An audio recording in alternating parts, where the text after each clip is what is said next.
കേരളത്തിൽ സ്ത്രീകൾക്ക് ഏറ്റവും അധികം തെരഞ്ഞെടുപ്പുകളിൽ പ്രാതിനിധ്യം നൽകുന്ന രാഷ്ട്രീയ പ്രസ്ഥാനം CPM തന്നെയാണ്. തദ്ദേശ തെരഞ്ഞെടുപ്പിൻ്റെ കാര്യത്തിലും നിയമസഭാ തെരഞ്ഞെടുപ്പിൻ്റെ കാര്യത്തിലും ലോക്സഭാ തെരഞ്ഞെടുപ്പിൻ്റെ കാര്യത്തിലും മറ്റു പാർട്ടികൾക്ക് മേൽ ഈ ഒരു വിഷയത്തിൽ CPM ഒരു പടി മുന്നിലാണ് നിൽക്കുന്നത്. 2026 നിയമസഭാ തെരഞ്ഞെടുപ്പിൽ CPM 10 വനിതകളെയാണ് സ്ഥാനാർത്ഥികളായി വിവിധ നിയോജക മണ്ഡലങ്ങളിൽ അവതരിപ്പിച്ചിട്ടുള്ളത്. എന്നാൽ ഈ 10 വനിതാ സ്ഥാനാർത്ഥികളിൽ 8 പേരും ഏറെക്കുറെ തോൽവി ഉറപ്പിച്ചു എന്നതും യാഥാർത്ഥ്യമാണ്.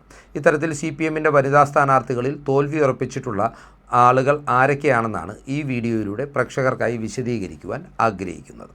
ഈ പട്ടികയിലെ ഒന്നാം പേരുകാരി എന്ന് പറയുന്നത് പിണറായി വിജയൻ 2ാം മന്ത്രിസഭയിലെ ഉന്നത വിദ്യാഭ്യാസ വകുപ്പ് കൈകാര്യം ചെയ്തിരുന്ന ആർ ബിന്ദു എന്ന വനിതാ മന്ത്രിയാണ്. ആർ ബിന്ദു 2021 ഇരിങ്ങാലക്കുട നിയോജക മണ്ഡലത്തിൽ നിന്നാണ് UDF സ്ഥാനാർത്ഥിയും ഇരിങ്ങാലക്കുടയുടെ മുൻ MLAയുമായ തോമസ് ഉണ്ണിയാടനെ പരാജയപ്പെടുത്തി ആദ്യമായി നിയമസഭയിലെത്തിയത്.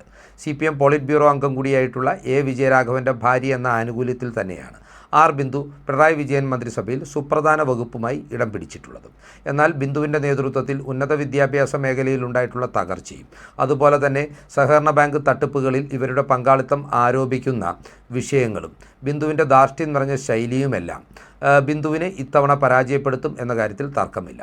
ഇപ്പോൾ പുറത്തു വരുന്ന വിവരങ്ങളനുസരിച്ച് 2026 നിയമസഭാ തെരഞ്ഞെടുപ്പിൽ UDF സ്ഥാനാർത്ഥിയായ തോമസ് ഉണ്ണിയാടൻ കേരള കോൺഗ്രസ് ജോസഫ് ഗ്രൂപ്പിൻ്റെ നേതാവാണ്. അദ്ദേഹം ബിന്ദുവിനെ പരാജയപ്പെടുത്തിക്കൊണ്ട് ഇരിങ്ങാലക്കുട UDF പാളയത്തിലേക്ക് എത്തിക്കും എന്ന കാര്യത്തിൽ ഏറെക്കുറെ ഉറപ്പ് പറയുവാൻ നമുക്ക് സാധിക്കും.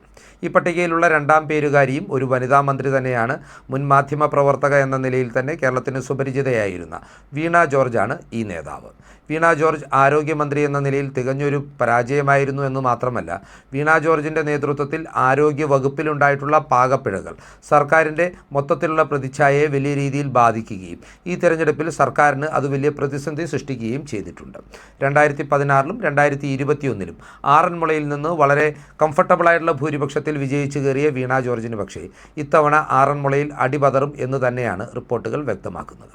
വീണ ജോർജിനെ സംബന്ധിച്ചിടത്തോളം മന്ത്രി എന്ന നിലയിൽ ഒരു പരാജയമായിരുന്നു എന്നത് മാത്രമല്ല, പ്രാദേശികമായി നിയോജക മണ്ഡലത്തിലും ജില്ലയിലും പാർട്ടിക്കാരുമായി സമരസപ്പെട്ടു പോകുവാൻ കഴിയാതിരുന്നതും അവർക്ക് തിരിച്ചടിയാണ്. തെരഞ്ഞെടുപ്പിന് തൊട്ട് മുൻപേ തന്നെ, അതായത് സ്ഥാനാർത്ഥി നിർണയം നടക്കുന്ന വേളയിൽ വീണ ജോർജിന് ഇത്തവണ ടിക്കറ്റ് നൽകരുത് എന്നാവശ്യപ്പെട്ടുകൊണ്ട് CPM നേതൃത്വത്തിന് കത്തെഴുതിയത് അവരുടെ ഭർത്താവ് തന്നെയായിരുന്നു. ആറന്മുളയിൽ ഇത്തവണ UDFന് വേണ്ടി കളത്തിലിറങ്ങിയിരിക്കുന്നത് കോൺഗ്രസിൻ്റെ യുവ നേതാവായിട്ടുള്ള അബിൻ വർക്കിയാണ്. പുറത്തു വരുന്ന സൂചനകളനുസരിച്ച് വീണ ജോർജ് ദയനീയമായി അബിൻ വർക്കിയോട് ആറന്മുള നിയോജക മണ്ഡലത്തിൽ പരാജയപ്പെടുമെന്ന് തന്നെ നമുക്ക് സ്ഥിരീകരിക്കുവാൻ കഴിയുന്നതാണ്. വളരെ മികച്ച പ്രതിച്ഛായ ഉണ്ടായിരുന്നിട്ടും CPM രാഷ്ട്രീയ വധത്തിന് വിട്ടുകൊടുത്ത ഒരു വനിതാ നേതാവാണ് ഈ പട്ടികയിലെ 3ാം പേരുകാരി. 1ാം പിണറായി മന്ത്രിസഭയിലെ പ്രതിച്ഛായയ്ക്ക് വലിയ രീതിയിൽ മുതൽക്കൂട്ടായത് ആരോഗ്യമന്ത്രി എന്ന നിലയിൽ KK ശൈലജ ടീച്ചർ നടത്തിയ പ്രവർത്തനങ്ങളായിരുന്നു. എന്നാൽ ഭാവിയിൽ തനിക്ക് തന്നെ ഒരു വെല്ലുവിളിയാകുമെന്ന് വിലയിരുത്തിക്കൊണ്ട് പിണറായി വിജയൻ ശൈലജ ടീച്ചറെ പാർട്ടിയിലും മുന്നണിയിലും ഒതുക്കുകയായിരുന്നു എന്ന വസ്തുത CPM അണികൾക്കിടയിൽ പോലും വലിയ പ്രതിഷേധത്തിന് കാരണമായിട്ടുണ്ട്. 2024 പാർലമെൻറ്റ് തിരഞ്ഞെടുപ്പിൽ വടകരയിൽ നിന്ന് വിജയിപ്പിച്ച് ശൈലജ ടീച്ചറെ സംസ്ഥാന രാഷ്ട്രീയത്തിൽ നിന്ന് മാറ്റി നിർത്തുവാൻ പിണറായി പദ്ധതിയിട്ടിരുന്നു.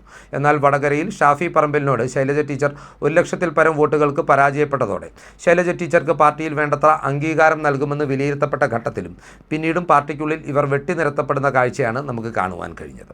ശൈലജ ടീച്ചർ CPMൻ്റെ കേന്ദ്ര കമ്മിറ്റിയിലേക്ക് ഇത്തവണ ഈ ദേശീയ സമ്മേളനത്തിൽ എത്തുമെന്നാണ് വിലയിരുത്തപ്പെട്ടിരുന്നത്. ഏറെക്കുറെ ഇവരുടെ പേര് കേന്ദ്ര കമ്മിറ്റി ശുപാർശയ്ക്കായി അംഗീകരിച്ചു എന്ന വാർത്തകൾ പുറത്തു വന്നതിന് പിന്നാലെ തന്നെയാണ് ശൈലജ ടീച്ചറെ വെട്ടിനിരത്തിക്കൊണ്ട് മറ്റൊരു സംസ്ഥാനത്തു നിന്നൊരു വനിതാ നേതാവിനെ ഇവർക്ക് പകരക്കാരിയായി കേന്ദ്ര കമ്മിറ്റിയിൽ ഉൾപ്പെടുത്തിയ വിവരം പുറത്തു വന്നത്. ഏതൊക്കെയാണെങ്കിലും ഈ തിരഞ്ഞെടുപ്പിൽ ശൈലജ ടീച്ചർക്ക് മത്സരിക്കുവാൻ അവസരം നൽകാതിരുന്നാൽ അത് തിരിച്ചടിയാകും എന്ന് മുന്നിൽ കണ്ട പിണറായി വിജയൻ മത്സരിച്ചാൽ അവർ ഒരിക്കലും വിജയിക്കില്ല എന്ന് ഉറപ്പുവരുത്തിക്കൊണ്ടാണ് കണ്ണൂർ ജില്ലയിലെ പേരാവൂർ സീറ്റിലേക്ക് ശൈലജ ടീച്ചറെ മത്സരത്തിനായി നിയോഗിച്ചത്. ശൈലജ ടീച്ചറെ സംബന്ധിച്ച് മുൻപ് അവർ പേരാവൂരിൻ്റെ ജനപ്രതിനിധി ആയിരുന്നിട്ടുണ്ടായിരുന്നുവെങ്കിൽ കൂടിയും മണ്ഡല പുനർനിർണയത്തിന് ശേഷം നടന്ന ആദ്യ തെരഞ്ഞെടുപ്പിൽ UDF അനുകൂല സ്വഭാവമുള്ള ഈ മണ്ഡലത്തിൽ അവർ ഇപ്പോഴുള്ള പേരാവൂരിൻ്റെ MLAയും KPCC പ്രസിഡന്റുമായ സണ്ണി ജോസഫിനോട് പരാജയപ്പെടുകയായിരുന്നു. നിലവിൽ UDF അനുകൂല തരംഗം അലയടിച്ച് നിൽക്കുന്ന ഈ സാഹചര്യത്തിൽ അതിനാൽ തന്നെ UDF അധികാരത്തിലെത്തിയാൽ മന്ത്രിയാകുമെന്ന് ഉറപ്പുള്ള സണ്ണി ജോസഫിനോട് ശൈലജ ടീച്ചർക്ക് യാതൊരു വിധത്തിലുള്ള വിജയസാധ്യതയും നിലനിൽക്കുന്നില്ല എന്നതാണ് വസ്തുത. അതിനാൽ തന്നെ പേരാവൂരിൽ നിന്ന് ശൈലജ ടീച്ചർ തോറ്റുപോകുമെന്ന കാര്യത്തിലും ഈ ഘട്ടത്തിൽ ഒരു തർക്കത്തിൻ്റെയും ആവശ്യമില്ല. ഈ പട്ടികയിലെ അടുത്ത പേരുകാരി എന്ന് പറയുന്നത് വലിയ വിവാദങ്ങൾ സ്ഥാനാർത്ഥിത്വവുമായി ബന്ധപ്പെട്ട് ഉയർത്തിക്കൊണ്ടുവന്ന ഒരു വ്യക്തിയാണ്. CPM സംസ്ഥാന സെക്രട്ടറി MV ഗോവിന്ദൻ്റെ ഭാര്യയായിട്ടുള്ള ആന്തൂർ നഗരസഭയുടെ മുൻ ചെയർപേഴ്സണായിട്ടുള്ള PK ശ്യാമളയാണ് ഈ വ്യക്തിത്വം. PK ശ്യാമള പാർട്ടിയുടെ കോട്ടയായ തളിപ്പറമ്പ് നിയോജക മണ്ഡലത്തിൽ നിന്നാണ് ജനവിധി തേടുന്നത്. ശ്യാമളയുടെ സ്ഥാനാർത്ഥിത്വത്തിനെതിരെ പരസ്യ നിലപാടുമായി രംഗത്തെത്തിയത് പാർട്ടിക്കുള്ളിൽ നിന്ന് തന്നെയുള്ള പാർട്ടിയുടെ പ്രമുഖ നേതാവായിട്ടുള്ള CPM കണ്ണൂർ ജില്ലാ സെക്രട്ടേറിയറ്റ് അംഗമായിട്ടുള്ള TK ഗോവിന്ദനായിരുന്നു. ഇത്തവണ ശ്യാമളയ്ക്കെതിരെ പാർട്ടി കോട്ടയിൽ TK ഗോവിന്ദൻ UDF പിന്തുണയോടുകൂടി മത്സരിക്കുമ്പോൾ കേരളം കാണാനിരിക്കുന്ന ഏറ്റവും വലിയ രാഷ്ട്രീയ അട്ടിമറിയായിരിക്കും തളിപ്പറമ്പിലെ തെരഞ്ഞെടുപ്പ് ഫലം എന്ന കാര്യത്തിൽ തർക്കമില്ല. PK ശ്യാമളയുടെ സ്ഥാനാർത്ഥിത്വം യഥാർത്ഥത്തിൽ കണ്ണൂർ ജില്ലയിലും സമീപ ജില്ലകളിലും CPMനുള്ളിൽ പോലും വലിയ പ്രതിസന്ധികൾ സൃഷ്ടിച്ചിട്ടുണ്ട്. പാർട്ടി വോട്ടുകൾ UDFന് അനുകൂലമായി ചോരാനിടവരുന്ന ഒരു സാഹചര്യവും ഇത് സൃഷ്ടിച്ചിട്ടുണ്ട്.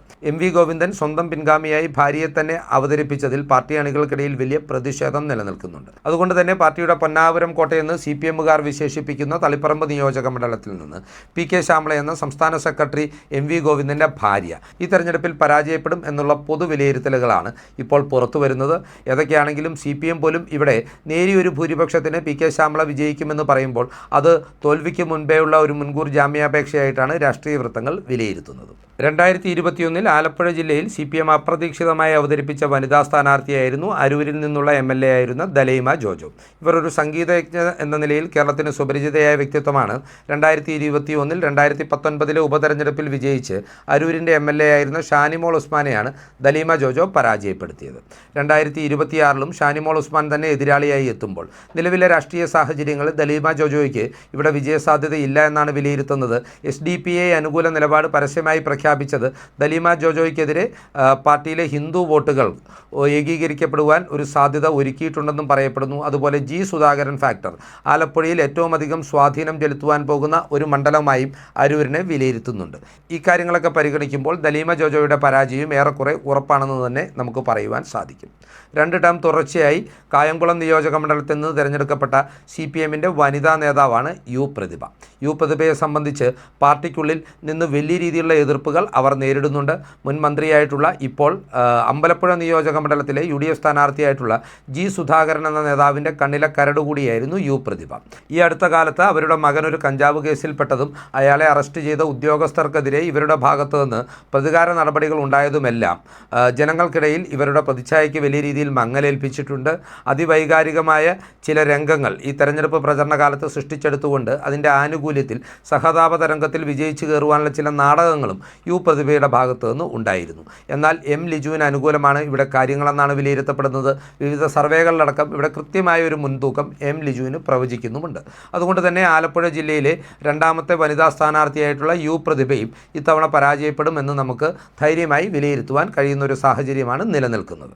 CPMൻ്റെ പരാജയം ഉറപ്പിച്ചിട്ടുള്ള 2 വനിതാ സ്ഥാനാർത്ഥികൾ എന്ന് പറയുന്നത് ഇനി എറണാകുളം ജില്ലയിൽ നിന്നുള്ളവരാണ്. അതിൽ ആദ്യത്തെയാൾ പുഷ്പാദാസാണ്. പുഷ്പാദാസ് തൃക്കാക്കര എന്ന UDF കോട്ടയിൽ ഉമാ തോമസ് എന്ന കോൺഗ്രസ് നേതാവിനെതിരെയാണ് ഇത്തവണ മത്സരത്തിനിറങ്ങിയിരിക്കുന്നത്.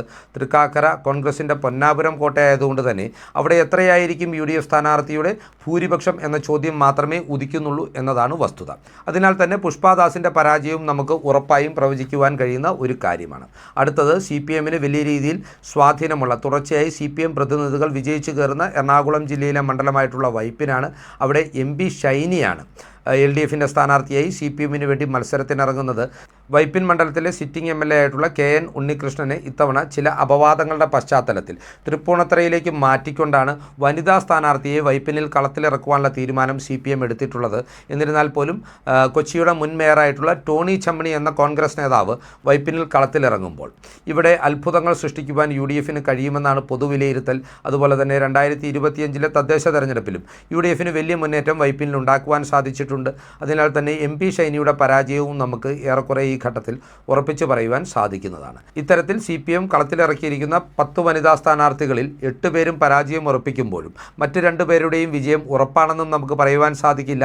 ആ 2 സ്ഥാനാർത്ഥികൾ ആരെ എന്ന് ചോദിച്ചാൽ തിരുവനന്തപുരം ജില്ലയിലെ ആറ്റിങ്ങൽ എന്ന സംവരണ മണ്ഡലത്തിൽ നിന്ന് മത്സരത്തിനിറങ്ങുന്ന OS അംബികയാണ് ഇതിൽ വിജയസാധ്യതയുള്ള ഒരു CPM സ്ഥാനാർത്ഥി എന്ന് പറയുന്നത്.